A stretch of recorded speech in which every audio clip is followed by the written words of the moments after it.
네, 우리 지난번 우리 환난과 핍박 가운데서도 우리가 그리스도인들이 어떻게 대처해야 되는지 네 가지를 살펴봤었네요. 지난주에. 오늘 나머지 세 가지를 함께 살펴보고자 하는데요. 우리 지난주 살펴봤던 것은 우리가 그리스도인들이 환난과 핍박 가운데 어떻게 대처해야 되느냐. 우리가 그리스도인들에게도 환난과 핍박이 올 수 있다라는 것을 먼저 수용하고 우리가 이렇게 준비되어 있는 마음을 갖고 있는 것이 중요하고, 사실 환난과 핍박을 당해야지 이게 사실은 정상입니다. 그리스도인이 되어서 환난과 핍박을 오히려 당하는 것이 당연한 것이라는 거. 또 하나님께 간절히 우리가 합심해서 끝까지 중보 기도해야 된다는 거. 베드로가 투옥됐을 때 예루살렘 교회 온 성도가 마음을 모아서 함께 합심해서 기도했던 것을 보게 되어지고, 또 극한 상황에서도 주님의 돕는 손길을 기다려야 된다. 베드로가 감옥 가운데서도 평안히 잠을 자는 모습을 통해서 또 그런 상황 속에서도 하나님은 반드시 돕는 손길을 베풀어 주신다. 네 번째가 돕는 손길을 통해서 근데 하나님의 은혜와 계획을 깨달아야 된다. 돕는 손길을 기다리고 경험을 했는데 그걸로 끝나는 게 아니라 그 돕는 손길을 통해서 하나님께서 왜 나를 도와주시고 그 극한 상황에서 나를 구해 주셨는지, 그 하나님의 은혜가 뭔지, 하나님의 계획하심이 뭔지, 이거를 깨닫는 것이 중요한 우리 네 번째 사항인 것을 살펴봤고요. 자, 오늘은 이제 나머지를 살펴볼 텐데요. 우리 한번 사도행전 12장 12절에서 오늘 25절 마지막까지 우리 함께 이 안에서 또 세 가지 살펴보고 마치려고 하는데요. 우리 사도행전 12장 12절에서 25절까지 같이 우리 천천히 한번 봉독하겠습니다. 다 같이 읽겠습니다. 시작. 깨닫고 마가라 하는 요한의 어머니 마리아의 집에 가니 여러 사람이 거기에 모여 기도하고 있더라. 베드로가 대문을 두드린데 로데라 하는 여자아이가 영접하러 나왔다가 베드로의 음성인 줄 알고 기뻐하여 문을 미처 열지 못하고 달려 들어가 말하되 베드로가 대문 밖에 섰더라 하니 그들이 말하되 내가 미쳤다 하나 여자아이는 힘써 말하되 참말이라 하니 그들이 말하되 그러면 그의 천사라 하더라. 베드로가 문 두드리기를 그치지 아니하니 그들이 문을 열어 베드로를 보고 놀라는지라. 베드로가 그들에게 손짓하여 조용하게 하고 주께서 자기를 이끌어 옥에서 나오게 하던 일을 말하고 또 야고보와 형제들에게 이 말을 전하라 하고 떠나 다른 곳으로 가니라. 날이 새매 군인들은 베드로가 어떻게 되었는지 알지 못하여 적지 않게 소동하니 헤롯이 그를 찾아도 보지 못하매 파수꾼들을 신문하고 죽이라 명하니라. 헤롯이 유대를 떠나 가이사랴로 내려가서 머무니라. 헤롯이 두로와 시돈 사람들을 대단히 노여워하니 그들의 지방이 왕국에서 나는 양식을 먹는 까닭에 한 마음으로 그에게 나와 왕의 침소 맡은 신하 블라스도를 설득하여 화목하기를 청한지라. 헤롯이 나를 택하여 왕복을 입고 단상에 앉아 백성에게 연설하니 백성들이 크게 부르되 이것은 신의 소리요 사람의 소리가 아니라 하거늘 헤롯이 영광을 하나님께로 돌리지 아니하므로 주의 사자가 곧 치니 벌레에게 먹혀 죽으니라. 하나님의 말씀은 흥왕하여 더하더라. 바나바와 사울이 부조하는 일을 마치고 마가라 하는 요한을 데리고 예루살렘에서 돌아오니라. 아멘. 자, 우리 이제 오늘 읽은 말씀들을 통해서 계속해서 이어서 우리가 환난과 핍박 중에도 우리 그리스도인들이 어떻게 대처해야 될지 오늘 세 가지를 함께 더 묵상하려고 하는데요. 자, 그리고 오늘 이제 초대교회 이야기 이제 54번은 이제 이 베드로가 이제 투옥됐다가 천사의 도움으로 풀려나서 어디로 가냐? 이제 마가 요한의 어머니 마리아의 집으로 가게 됩니다. 우리가 마가 다락방 아시잖아요. 마가 다락방. 그렇죠? 그래서 마리아의 집이라는 것은 바로 마가의 다락방이 있는 그 집을 말하는 거예요. 거기서 이제 성도들이랑 다시 만나게 되어지고 이제 베드로가 자기가 구원받은 그런 일련의 이런 이야기들을 다 이제 설명을 이제 하게 되어지는 자 그런 내용이 여기서 이제 나오게 되어집니다. 자 그리고 헤롯이 이제 파수꾼을 이제 처형하는 그런 사건이 이어지게 됩니다. 자, 우리가 알다시피 자, 이 마리아의 집은요, 그 가정이 하나님의 지배 역할을 한 집이었고, 그 집의 여주인은 바로 이 마리아였습니다. 이 마리아. 여기 우리 알다시피 마가의 다락방, 그 유명한 굉장한 엄청난 뭐가 있었던 사건입니까 여기가? 성령 강림 사건, 그 오순절 사건 아닙니까? 오순절. 야, 여러분들 신약의 이 오순절 사건은 정말 어마어마한 엄청난 사건입니다. 그래서 그 성령 강림 사건이 마가의 다락방, 바로 이 마리아의 집에서 있었다라는 사실. 그래서 우리가 마가의 다락방, 여기가 이제 실제, 그리고 최후의 만찬이 있었던 곳이기도 합니다. 그러니까 참 아주 역사적이고 중요한 이런 사건들이 이 마가의 집에, 이 마리아의 집에서 있었던 곳입니다. 마가의 다락방. 그래서 또 교회를 거의 헌물한 거나 마찬가지로 이 마리아의 집은, 마가의 다락방이 있는 그 마리아의 집은 거의 교회처럼 사용되어지고 아주 중요한 기도가 있을 때마다 여기서 모여서 기도하고 너무너무 중요했던 그런 곳입니다. 우리가 120문도가 기도했던 장소이기도 하죠. 이 집이, 이 다락방에서. 그리고 이제 거기서 성령 강림이 있었던 바로 그 장소, 그 집에서 지금 베드로의 투옥된 베드로가 이제 구원받도록, 풀려나도록 이제 성도들이 거기 모여갖고 열심히 이제 기도를 했던 것이죠. 자, 그래서 우리 그리스도인들은 환난과 핍박 가운데 그럼 어떻게 대처해야 되느냐? 자, 5번째는요. 기도 응답을 의심하지 말고 감사함으로 믿을 수 있어야 돼요. 자, 지금 열심히 기도하고 있었습니다. 이 마리아의 집에서 열심히 기도를 하고 있었어요. 근데 그 기도 가운데 베드로가 풀려났던 거잖아요. 그렇죠? 자, 그래서 이 베드로가 돕는 손길을 통해서 하나님의 은혜와 계획을 깨닫게 되면서 곧바로 이제 마가 요한의 어머니 이 마리아의 집으로 이제 달려가서 거기 모인 성도들한테 이제 있었던 사실들을 이제 알리게 되죠. 그래서 알리기 전에 근데 문을 두드리는 거죠. 이제 문을 지금, 왜냐면 지금 교회 핍박이 임했기 때문에 문을 잠궈 놓고 있었을 것으로 보여집니다. 기도를 하지만 지금 계속 야고보가 순교당했잖아요. 그렇죠? 그리고 베드로도 지금 감옥 간 것이고 또 그 이외에 보이진 않지만 많은 핍박들이 지금 굉장히 이제 있었던 것입니다. 그러니까 이제 문을 닫고 있었기 때문에 이제 마가 요한의 어머니 마리아의 집에 이제 베드로가 달려갔는데 근데 문을 이제 두드리게 되죠. 자, 문을 이제 두드리는 거예요. 근데 이제 그때 로데라는 여자아이가 자, 문소리가 나니까 베드로인지는 몰랐지만 그래서 이 베드로를 이제 어쨌든 영접하러 나왔다가 자, 베드로의 목소리라는 것을 이 로데라는 여자아이가 알아듣게 됩니다. 그래서 너무 기뻐요. 근데 너무 기쁜 나머지 빨리 문을 열어줘야 되는데 너무 기뻐가지고 먼저 이 소식을 문도 열어주지 않은 채 이 함께 모여서 기도하는 성도들한테 베드로가 살아서 돌아왔다, 밖에서 지금 있다라는 것을 말한 거예요. 지금 아직 문을 안 열어준 상태가 된 것입니다. 너무 놀란 것이죠. 이 여자 아이고 또 어린 여자 아이였을 것으로 보여지는데 어쨌든 베드로의 목소리를 알아들을 수 있었고 와, 근데 정말 베드로 지금 열심히 기도하고 있는데 베드로가 살아서 돌아온 거예요. 문을 두드리는 거예요, 밖에서. 그래갖고 이제 성도들한테 이제 급히 이제 가게 된 것입니다. 근데 참 굉장히 이상한 것은 뭐냐? 마가 요한의 어머니 마리아의 집에서 열심히 기도하고 있던 그 성도들이 자, 로데의 말을 믿지 않고 있다는 거예요. 지금 믿지 않고 있다는 거예요. 그리고 나중에 베드로를 보고 나서야 놀라서 믿게 되었다라는 사실입니다. 자, 베드로가 갇혔을 때 온 교회가 지금 간절히 합심해서 기도를 했습니다.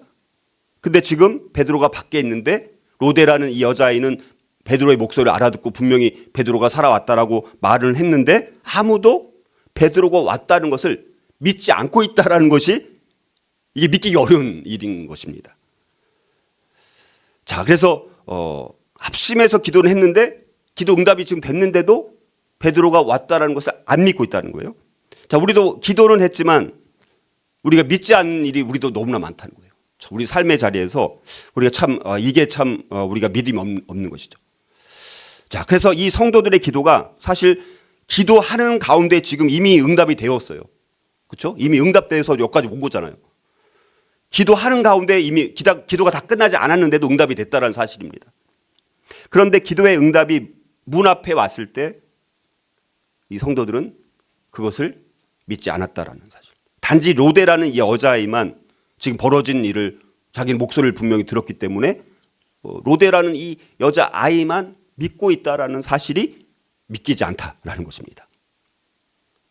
자, 우리는 그래서 로데처럼 하나님이 그의 뜻을 구하는 자들의 기도를 응답하신다는 확신을 갖는 믿음을 갖는 것이 우리가 너무 중요합니다. 기도할 때 응답받을 것을 의심하지 말고 믿어야 된다는 사실입니다. 그리고 응답이 올 때 놀라지 말고 오히려 감사해야 되는 것이죠. 자, 그리고 이제 베드로는 이제 마가 요한의 어머니 마리아의 집으로 달려가서 이제 제자들한테, 거기 성도들한테 자기가 있었던 사실들을 이제 알려주고, 근데 지금 이제 이 베드로가 타겟이 된 거예요. 헤롯의 타겟입니다. 야고보가 첫 번째 타겟이 돼서 지금 이제 순교를 당한 것이고, 그 다음에 이제 베드로를 이제 여기 감옥에 가둬놨다가 이제 무교절이 끝나면 이제 이 베드로도 죽이면 야고보와 베드로 거의 당시 이 예루살렘 교회 최고 지도자 2명을 이제 이렇게 순교시키면 예루살렘 교회 성도들이 두려워가지고 다 흩어질 거다 이렇게 생각을 했던 거예요. 베드로도 이제 죽으면 근데 진짜 예루살렘 교회가 위기가 왔을지도 모르죠. 베드로까지만 죽었으면. 자, 그래갖고 이제 베드로는 이제 그런 상황을 아니까 이제 17절 거기 뒤에 보면 이제 뭐라고 말씀합니까? 말하고 또 야고보와, 여기 야고보는 누구예요? 지금 야고보는 순교했잖아요. 바로 앞에 12장 앞에서. 야고보는 예수님의 동생이 야고보인 거예요. 똑같은 야고보인데, 그렇죠? 우리가 이걸 구분해야 돼요. 여기 야고보는 지금 예루살렘 교회 그래도 나름 지도자가 된 거예요. 이 야고보가. 그러니까 예수님을 생전에는 잘 안 믿다가 이제 부활하고 나서 이런 것들을 이제 믿고 이제 지도자가 될 만큼 이제 그렇게 위치가 된 거고, 그래서 야고보랑 다른 형제들한테 이 말을 전하라 하고 이제 떠나 다른 곳으로 가니라. 그러니까 잠깐 몸을 이제 숨겨야 되는 거예요. 왜냐하면 지금은 베드로가 타겟이니까 이 헤롯에게 베드로가 또 잡히면 이제 죽는 상황이니까 하나님께서 그래서 천사의 도움을 통해서 이제 살려주신 것이죠. 이 베드로를. 자, 그래서 이제 초대교회 이야기 이제 55번 이제 헤롯 아그리파 1세 이제 지금 야고보를 순교시키고 베드로를 툭 시켰던 이 헤롯이 이제 여기서 죽습니다.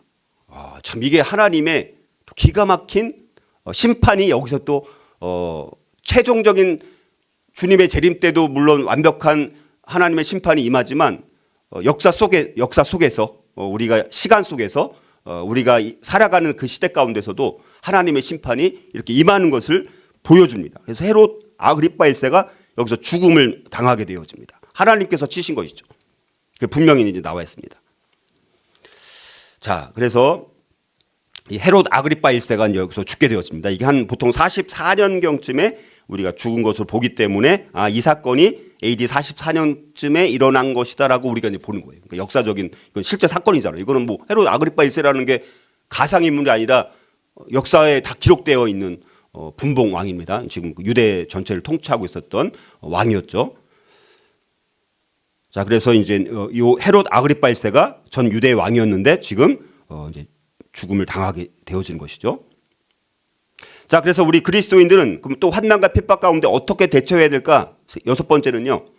하나님을 대적하는 자들은 결국 심판과 실패로 끝이 남을 알아야 된다는 거예요. 자, 하나님을 대적하는 자들이 분명히 우리 가운데 있습니다. 지금도 우리나라 이 대한민국에 너무 많은 거죠, 사실은. 그렇죠? 근데 반드시 결국에는 심판과 실패로 끝이 난다. 자, 살펴봤던 것처럼 사도행전 12장은요. 자, 헤롯이 자신이 갖고 있는 이 권력으로 교회 지도자를 막 죽이고 체포하고 핍박하면서 엄청난 모진 횡포를 지금 부리고 있습니다. 그러나 그 끝이 그러면 계속해서 교회가 핍박받고 교회가 완전히 멸망하고 사라지느냐, 그게 아니라 끝에 가서는 오히려 이 헤롯이 병들어서 죽게 된다는 것을 분명히 보여주고 있다는 거예요. 자, 교회의 핍박과 순교에 앞장섰던 이 헤롯 아그리파 1세는 이제 20절 이하를 이제 보게 되면요. 벌레에게 먹혀 죽었다. 이렇게 이제 기록되어 있습니다. 자, 그래서 일찍 죽었어요. 그러니까 비교적 나이에 비하면 일찍 죽습니다.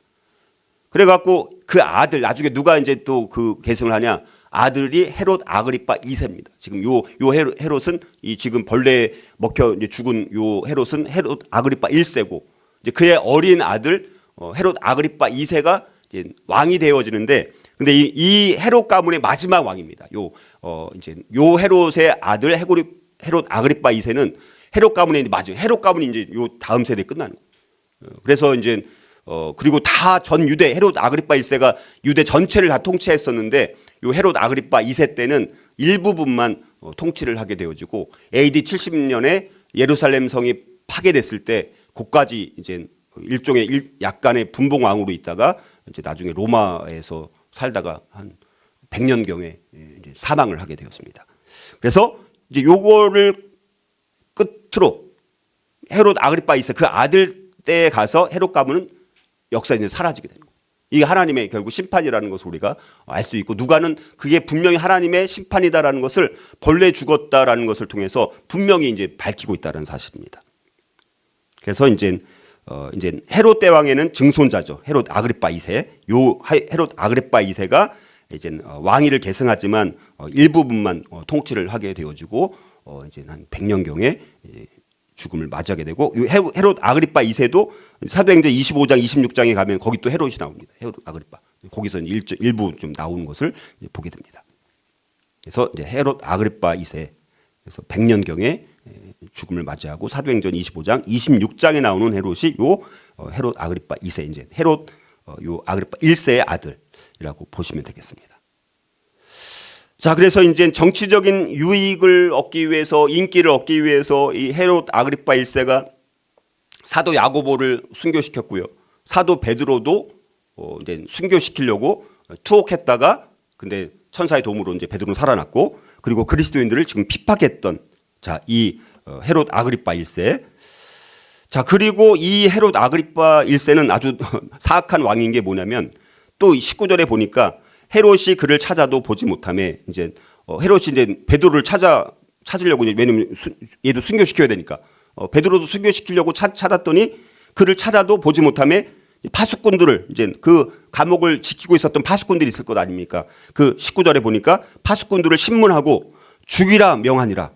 그리고 헤롯이 이제 유대를 떠나서 가이사랴 이제 자기가 이제 머무는 곳이 가이사랴인데 거기 내려가서 머물렀다라고 이제 말씀을 하고 있습니다. 그러니까 야고보도 순교시켰죠. 베드로도 순교시키려고 했다가 이제 거기까지는 실패하고 근데 이 파수꾼한테 신문해가지고 너네 왜 베드로 어떻게 도망가게 어떻게 너네 감시를 어떻게 했길래 베드로가 도망갔냐 막 이렇게 하면서 이제 신문해가지고 그들도 죽여버린 거예요. 와, 그러니까 아주 그냥 포악한 왕입니다. 아주 잔인한 왕이기도 하고요. 자, 그래가지고 20절에 보니까 이렇게 말씀하죠. 헤롯이 두로와 시돈 사람들을 대단히 노여워하니 그들의 지방이 왕국에서 나는 양식을 먹는 까닭에 한 마음으로 그에게 나와 왕의 침소 맡은 신하 블라스도를 설득하여 화목하기를 청한지라. 자, 이제 요 헤롯 아그리파 요게 아직 죽지 않은 내용이에요. 아직은 계속 헤롯 아그리파 1세를 좀 살펴보는 것입니다. 여기 가이사랴 여기 가이사랴 해변가 그쪽에 가서 이제 머물고 있었는데 요 위쪽에 두로와 시돈이 있습니다. 두로와 시돈은 이 헤롯의 통치 관할 지역이 아닙니다. 요 경계선이에요. 그러니까 그 두로와 시돈은 다른 로마 제국의 다른 통치자가 이제 관할하고 있는 그런 곳인데, 근데 당시 이 두로와 시돈이랑 요 유대랑 여러 가지 이제 무역을 하고 있었습니다. 자, 무역을 하고 있는데 두로와 시돈이 아주 중요한 항구죠. 아주 상업이 발달하고 무역이 굉장히 발달했던 그런 도시들이었습니다. 그런데 이 헤롯이 이런 두 도시 사람들 향해서 굉장히 경로를 한 것으로 이제 보여지는데, 근데 이제 아마 여러 가지 무역을 둘러싸고 여러 가지 이제 분쟁이 아마 있었던 것으로 보여집니다. 지금도 전 세계적으로 많이 일어나는 게 뭐예요? 무역 분쟁이잖아요, 그렇죠? 그래서 뭐 관세 뭐 이렇게 해가지고 지금 무역 분쟁이 중국이랑 또 미국 이런 이 G2 이 싸움에 이제 나머지 나라들도 거기 서로 어디 붙어 있느냐에 따라서 무역 이 분쟁이 지금 굉장히 치열하게 있는 건데 그때도 이제 마찬가지였던 거예요. 그래가지고 분쟁이 막 일어나게 되어집니다. 근데 이제 헤롯이 무력으로 근데 그거를 제압할 수가 없는 상황입니다. 아까 말씀드렸던 것처럼 두로와 시돈은 로마 제국의 이제 직할 지역이었습니다. 또 그래서 헤롯의 관할 지역이 아니었기 때문에 그래서 경제적인 제재 조치를 아마 했을 것으로 보였습니다. 그러니까 이 두로와 시돈은 무역으로 굉장히 부유한 항구 도시였습니다. 돈이 굉장히 많아요. 근데 문제는 뭐냐면 두로와 시돈은 돈은 많아요. 무역을 통해서 중요한 항구 도시이기도 하고, 근데 이제 농업이 여기서는 안 됩니다. 그러니까 식량을 받는 것을 어디서 받느냐? 이 유대, 이 사마리아나 이 유대 지역, 지금 헤롯이 통치하는 그 지역으로부터 식량 무역을 받아야 되는 거예요. 그래가지고 이제 옛날 솔로몬 왕 때부터 이제 레바논에는 백향목이라든가 잣나무라든가 이런 게 굉장히 유명합니다. 그래갖고 이제 유대 땅에 이런 농업이랑 쌀이랑 뭐 이런 밀이랑 이런 거랑 이제 무역을 해서 서로 이제 유대 땅에서는 그 백향목이나 잣나무 같은 이런 거를 또 공급받고 이 두루와 시돈에서 잘 나는 그런 것들, 그리고 이제 유대 지역에 있는 이런 식량을 공급하는 이런 거를 했는데, 근데 이제 이 헤롯이 이런 무역 분쟁이 있다 보니까 이거를 이제 강력한 경제 제재, 지금 이제 미국이 뭐 관세를 통해서 아니면 뭘 통해서 경제 제재를 하잖아요, 그렇죠? 그런 강력한 경제 제재를 이제 취했던 것입니다. 그러니까 이제 이 두로와 시돈 사람들이 이제는 식량이 필요하다 보니까 여기 헤롯 왕의 침소를 맡은 그 시종장이었던 또 재정 담당관이 누구였냐? 아까 이제 블라스도라는 사람, 여기 뒤에 나오는 이 블라스도라는 사람이랑 이제 계속해서 친분을 맺고 또 뇌물을 주거나 뭐 이렇게 한 거죠. 똑같은 거죠. 그러니까 이게 옛날이나 지금이나 똑같은 거. 그래갖고 이제 이 블라스도라는 사람이 헤롯의 또 두터운 신임을 받고 있었고 옆에서 자문하는 고문의 역할을 또 했던 사람이기도 합니다. 자, 그래서 이 블라스도라는 사람의 영향력을 활용해갖고 헤롯의 노여움을 풀기 위해서 화목해 주기를 요청을 한 것이 그게 여기 이제 20절에 이제 나오는 거예요. 맨 뒤에. 그래서 참소 왕이 침소 맡은 신하 블라스도를 설득하여 화목하기를 청한지라 이렇게 말씀하는 것입니다. 자, 그래서 이제 21절 보니까 헤롯이 그래 너희들 나한테 화목을 청하는구나. 아, 그래 참 내가 참 대단한 왕이지. 이렇게 생각하면서 한 날을 택한 것입니다. 근데 그 날이 이제 어떤 날이냐면 당시 이제 영국의 원정에 가서 좀 승리를 거두고 지금 황제가 누굽니까? 로마 제국 황제가 클라우디우스 황제라고 말씀드렸죠. 클라우디우스. 그래서 글라우디오라고 나와 있어. 글라우디오 황제가 그 영국에서의 전쟁을 이기고 개선해가지고 이제 성대의 이제 축제를 벌이고 있는 그 날 중에 아마 둘째 날로 우리가 봅니다. 그 둘째 날에 맞춰갖고 헤롯도 이제 그런 것을 기념하면서 동시에 자기 이제 특정한 날을 생기면서 자기가 이제 이렇게 대단한 사람이다. 물론 왜냐하면 그 글라우디오가 이제 이 헤롯 1세랑 같이 교육을 또 같이 친구처럼 교육을 받은 사람인 거예요. 그러니까 이제 그것도 기념할 겸 자기를 좀 어떻게 드러낼까 당당하고 위험에 찬 모습으로 왕복을 입으면서 백성들 앞에서 그 백성들 가운데는 두로와 시돈에서 온 사람들도 있는 거예요. 그래서 그 사람들 앞에서 공개적으로 자기가 이제 또 연설을 하는 거예요. 그러니까 22절에 보니까 사람들은 헤롯한테 경의를 표하면서 와, 헤롯의 소리를 들으면서 아부하는 것도 있는 거예요. 와, 신의 소리다. 헤롯이 말하는 연설하는 걸 듣고 와, 신의 소리다. 특별히 두로와 시돈에서 이제 화목하기 위해서 온 사람들이 더 이제 그렇게 높여서 이제 높였겠죠. 야, 이거는 정말 신의 소리가 아니고는 이렇게 멋진 이렇게 좋은 날, 이 성대한 축제의 날 이런 연설을 할 수가 없어. 와, 이거는 신의 소리야. 뭐 이렇게 이제 하게 된 것이죠. 자, 그런데 이 소리를 듣고 신의 소리, 자기는 신이 아니잖아요. 근데 이 헤롯이 이 신의 소리라는 백성들의 소리를 들으면서 기분이 이제 좋아지는 것이죠. 그래갖고 그 교만 때문에 결국 하나님의 진노로 죽음을 맞이하고 있는 게 오늘 이 내용인 거예요. 근데 이게 역사적인 분명한 사실로 기록되어 있는 게 뭐냐면 당시 유대 역사가였던 유명한 요세푸스 아시잖아요. 요세푸스가 이 내용을 성경에는 지금 짧게 기록되어 있잖아요. 근데 요세푸스의 그 책의 기록에 의하면 아주 자세하게 기록되어 있습니다. 너무 자세해요. 이거보다 훨씬 더 자세하게. 그래서 이게 헤롯 왕이 갑자기 죽은 사실을 분명히 요세푸스조차도 언급하고 있다는 사실입니다. 근데 누가는 의사잖아요, 의사. 이건 근데 자세하게 기록하진 않아요. 근데 헤롯의 교만 때문에 하나님께 대한 불경스러움 때문에 죽은 것이다. 라고 이제 그거는 분명히 이제 기록하고 있는 거죠. 그러니까 요세푸스의 관점과 누가의 관점은 다른 거예요. 그렇죠? 그래서 우리가 이 하나님의 관점으로 보니까 이 헤롯이라는 이 인간이 정말 교만과 불경스러움 때문에 하나님의 심판을 받았다라고 이제 기록을 하고 있는 거예요, 분명히. 자, 이렇게 헤롯의 입장에서는 이 종교라는 것, 왜냐하면 헤롯도 혼혈합니다. 혼혈함. 에돔 사람, 이둠의 에돔 사람이랑 유대인의 피가 섞인 사람이에요, 사실. 그러니까 왜냐하면 분봉왕이라는 거 뭐냐, 유대를 통치하는 사람들은 이제 총독은 로마에서 이제 직접 이제 파송한 왕 같은 존재인 거예요. 총리 같은 뭐 아니면 그 지역의 이제 통치자. 근데 어떤 지역은 총독이 다스리기도 하고요. 어떤 지역은 이 분봉왕. 왜냐면 그 지역의 출신자가 통치를 하게 만드는 게 이제 분봉왕인 거예요. 근데 지금 전 유대 땅을 이 혼혈 출신, 그러니까 유대인 혈통이 섞여 있는 사람인 거예요. 그러니까 유대 사람들한테 자기가 통치자로서 인정받으려면 자기도 하나님을 믿는 척은 해야 되는 거잖아요, 그렇죠?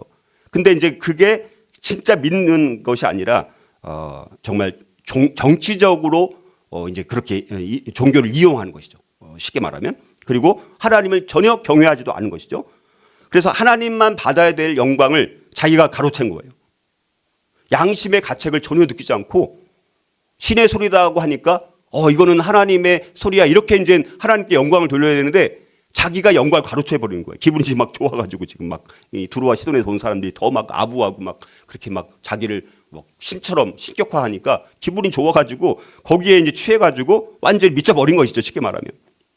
그래서 23절 보면 헤롯이 그래서 하나님께 영광을 돌리는 것이 아니라 사람들의 경배를 받았다. 이렇게 이제 그 의미가 그런 하나님께 영광을 돌리는 보다는 사람들의 경배를 자기가 가로챘다. 이런 말이거든요.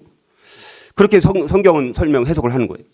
그래서 하나님은 헤롯의 마음속에서 어떤 일이 일어나고 있는지 너무나 잘 알고 계셨고 하나님의 영광을 어떤 이 땅의 왕과도 통치자와도 전혀 나누는 것을 하나님은 완전히 거부하시는 분이십니다. 왜냐하면 누가 과연 영광을 누가 가르칠 수 있어요? 아무도 하나님의 영광을 가르칠 수 있는 존재는 아무도 없는 것 아닙니까? 그래서 헤롯은 아주 이런 교만 때문에 하나님의 영광을 가로챈 이 어마어마한 죄 때문에 극심한 고통을 당해서 아주 끔찍한 죽음을 이제 죽게 됩니다. 자, 그래서 23절에 보면 이제 어떻게 죽냐면 이제 벌레에게 먹혀서 죽어요.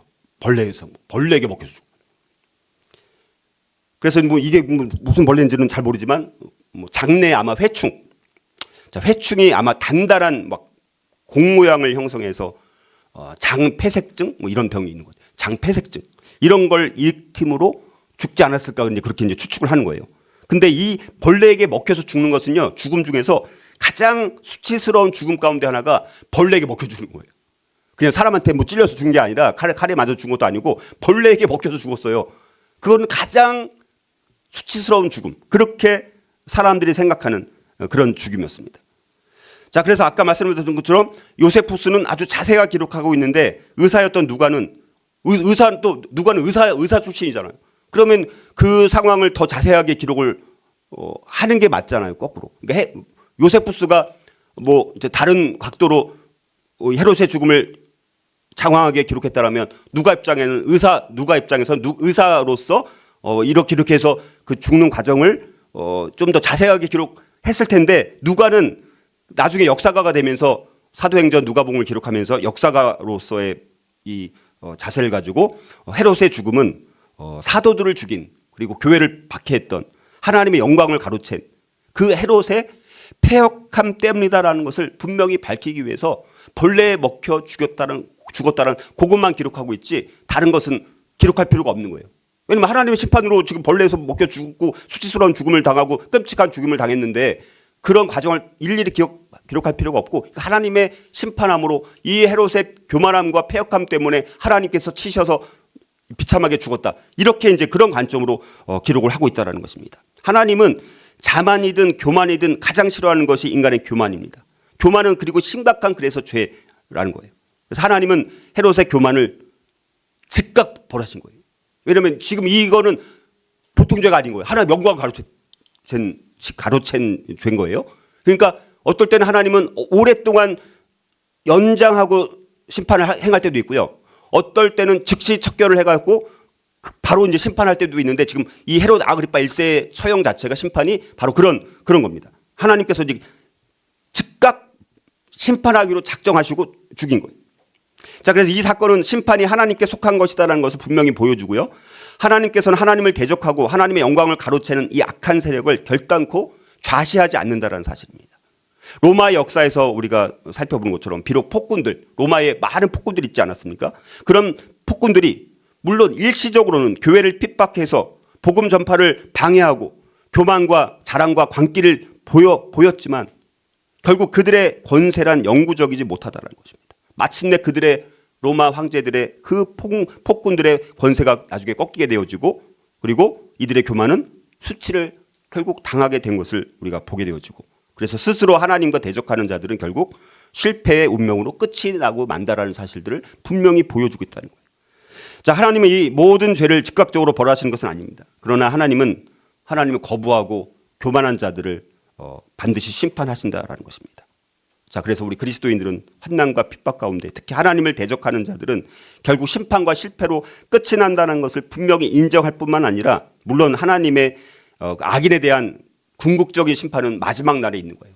지금도 일부는 이유로 다는 아닙니다. 이 땅에서는 현재적으로는 다 심판받지는 않습니다. 그러나 궁극적으로 그러나 마지막 때는 반드시 심판받을 날이 온다라는 사실들을 인정하고 또 하나님이 또 원하시면 지금이라도 이 땅에서도 언제든지 심판할 수 있다는 사실 이것 또한 우리가 기억하고 그래서 우리가 사랑도 우리가 말을 해야 되지만 공의도 말하면서 악한 세력들, 악한 정치인들, 악한 정권이 있다면 그들이 빨리 하나님의 심판을 받으라고 기도도 그래서 그런 기도도 해야 되는 거예요.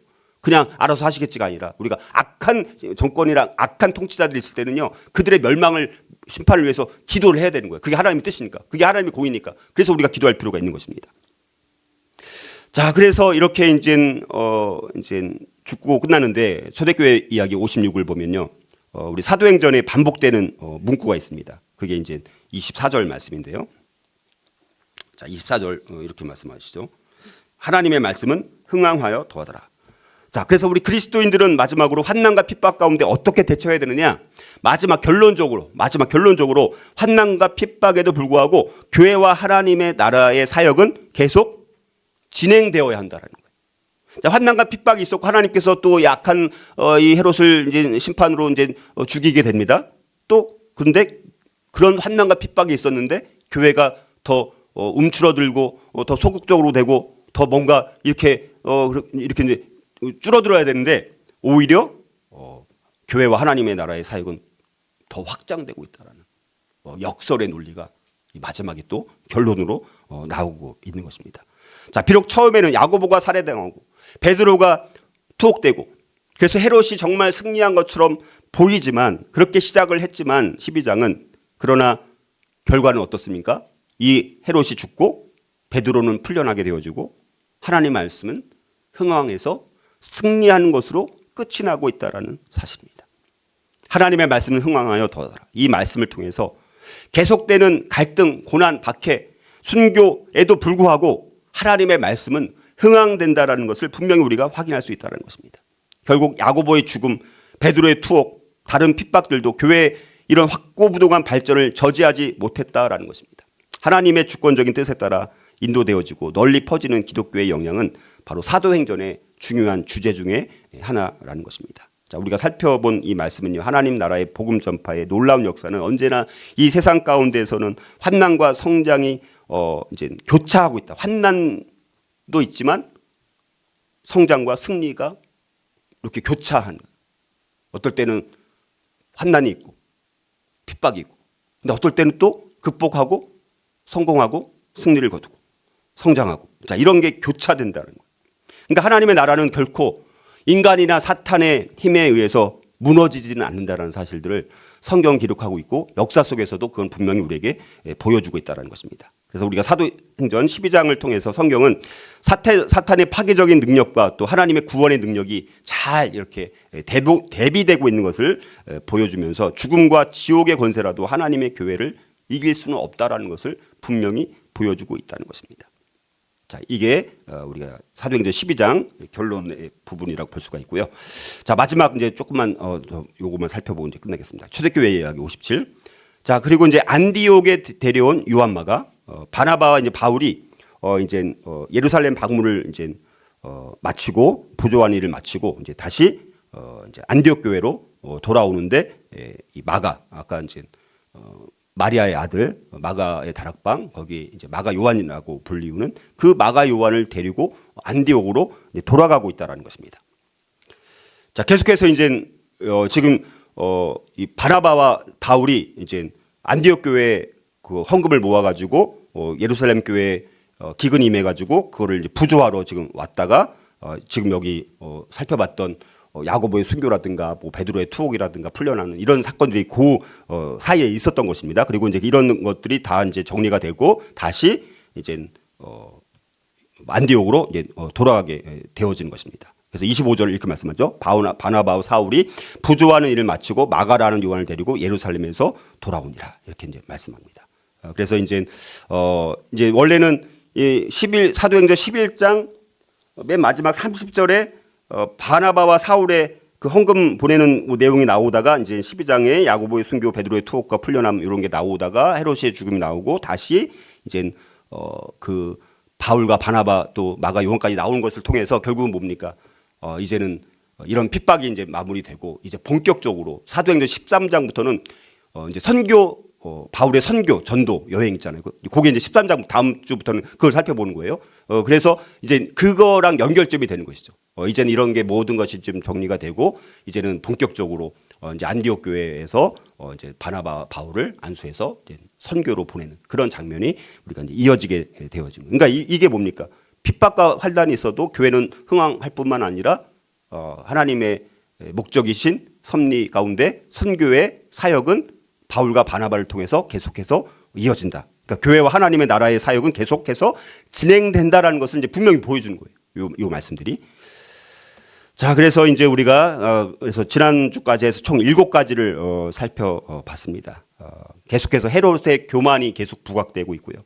그래서 하나님을 대적하고 스스로 교만한 자에 대한 하나님의 공의로운 심판이 행해진다라는 것을 필연성을 우리에게 이제 보여주고 있고 또 그런 반면에 24절, 25절에서는 하나님 말씀이 흥황할 뿐만 아니라 예루살렘 교회 부조일을 다 마친 바나바와 사울이 안디옥으로 귀환함으로 인해서 하나님을 대적하는 자들은 멸망하지만 반면에 하나님의 교회는 박해 가운데서도 오히려 확장한다라는 것을 보여주고 있다라는 것입니다. 자, 그래서 우리 초대교회는 이렇게 많은 어려움들이 있었습니다. 그래서 여러분들 우리 하나님을 우리가 믿고 우리가 교회가 힘들어도 계속해서 우리가 기도하고 믿음으로 승리해야 되는 것이 필요하고요. 오늘날 그 하나님의 원수들이 지금도 복음이 확산되는 것을 이제 막으려고 수단과 방법을 가리지 않고 그게 우리나라에서 지금 진행되고 있습니다. 우리나라. 이 나라에서 진행되고 있는 그 아픔. 그러나 우리가 그럼에도 불구하고 어떤 정부이든 어떤 법이든 수많은 악법이 아무리 지금 쏟아져 나올지라도요. 어떤 악한 지도자일지라도 어떤 핍박일지라도 하나님이 하나님의 교회를 결국에는 끝까지 하나님께서 작정하신 섭리가 있기 때문에 교회는 완전히 끝나진 않고 여전히 하나님께서 마지막 모든 구원하기로 작정된 영혼들이 주님께 돌아올 때까지는 하나님께서 끝까지 주님의 재림 때까지 교회를 살리시고 돌보시고 또 이기게 만드시는 하나님의 손길이 우리 가운데 있다라는 것을 믿고 우리가 오늘 우리의 삶의 자리에서도 우리가 또 나라의 환경과 상황이 좋지 않고 또 우리 삶이 또 환난과 핍박과 고난이 있을지라도 우리는 반드시 택함 받은 백성들은 승리를 거둔다라는 사실을 믿고 오늘 우리의 삶의 자리에서 더 성실하게 맡겨진 사명을 충실히 감당하며 살아갈 수 있기를 주님의 이름으로 축복합니다.